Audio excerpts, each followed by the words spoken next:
küçük yaştan beri devamlı vatan hizmetini kılan çok bir liderimiz. Merhum liderimizin hazır vefatı Türk dünyası için, Müslüman Türk dünyası için çok bir kayıp. Şunun da çoğun liderlerimizin ölgenden keyin kıymetini bilişemez maksat. Ola ölmesinden evvel onların kıymetini bilip onların fikirlerinden faydalansak bizim için en çok menfaat.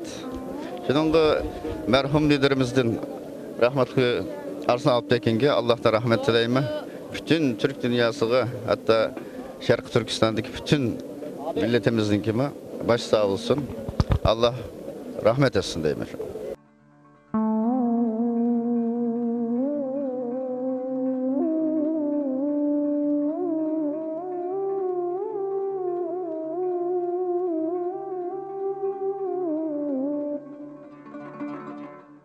Arslan Alptekin'ni 1982 yılı 11. aydan itibaren tanıyorum. O vakitten bu vakka kadar hep vatan davası için dadısının ölümüne kadar dadısının yerinde himayecilik kılıp nege bası dadısı bilen birle barattı ve dadısının fikirlerini dadısı vefat kıldan keyin şu vatan davasının dadısının onu da hizmet kılıp bıçakçı çekip gelgendi. Bu keyinki vaqtlarda ağırlık hakkında bir haberler var mı bu adam Arslan Alptekin'in? En son ben 5. ayındaki 28. bizden bir toplantıda güreşkendim. Şu çağda özü aytkan eriymen kesel. Kesellikini aytkan. Hizmetini yine kesel bolsa da şu kesellikine rağmen devam kılıp yurtning meselesini her tarafga anlatıp menvatatdı. Türkiye'de mesela hazır bir qaraydigan bolsak, nəhayət çoğ milletvekilleri, yani bu teşkilat başlıkları partiyadan küçük adamlar kepti. Yani Arslan Alptekin'in Uygur davası ki ornu qandaqdı hazırki yeni vaqtlarda. Yani 1950 yıllardan beri İsa Efendimiz'le müşahede kelip Türkistan davasını Türkiye'de anlatkanlığı için bu aileninki aşağıda Türkistan meselesini İsa Yusuf Alptekin Türkiye'ye tuluk anlatalganlığı için bugünkü miyade Türkiye'ninki her kaysi yerlerinden çok katta profesörler, milletvekillerinin kegerlikinin sebebi şu İsa Efendimiz'in ki müşahede yutnu cahide anlatalganlığından bu aileye bir hürmeten kelip bu cenazede teyyar buluvattı bu da.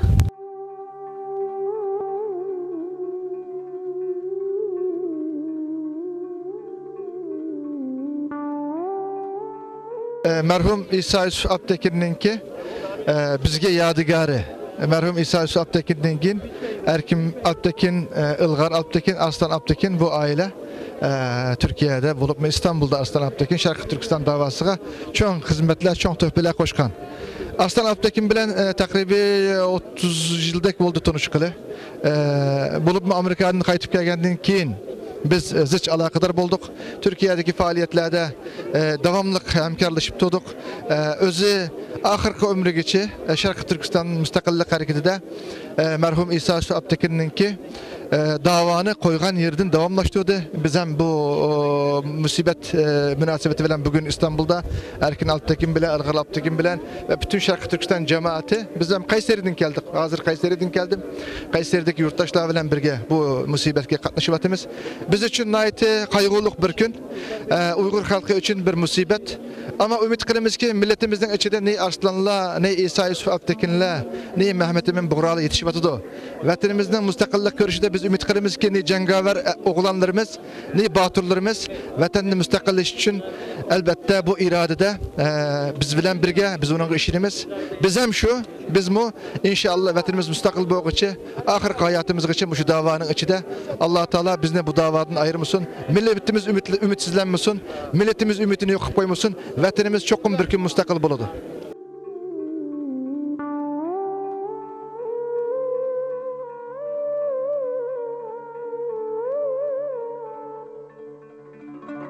Arslan Alptekin'de vatansever babisi rahmetli İsa Yusuf Alptekin gibi. İsa Yusuf Alptekin vefat etkendan sonra ağısının izle sarı olup çelişip cennetin son tanış kadar vatan için hizmet kılıp bugün yerde yattı. Cenab-ı Allah bütün Doğu Türkistan kardeşlerimizle Sevri Ata eylesin. Akıda kağallığa yoluna hizmetini devam etkili, yolga devam etkili nesip eylesin Cenab-ı Allah.